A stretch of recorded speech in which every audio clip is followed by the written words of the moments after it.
andaa bati 20 kwa jengo hili hapa. Yes, bati ni 20, bati ambazo ni futi 10.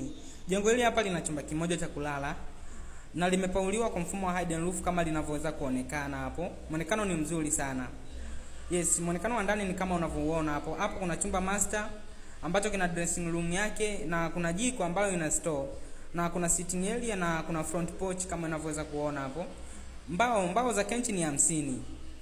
Na tofali za block ni 1000. Kwa mtu anayetumia tofali za kuchoma basi utaandaa tofali 3500.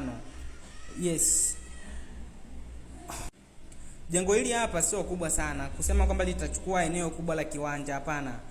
Jengo hili hapa urefu lina mita 8.1 na upana lina mita 7.75 kama unavyoweza kuona hapo.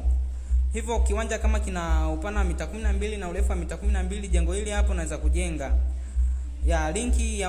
Linki ya channel yetu ya WhatsApp ipo kwenye bio. Nenda kwenye bio yetu, gusa linki, kisha nenda kwenye channel yetu ya WhatsApp ili uwe unakuwa wa kwanza kupata kazi zetu. Asante.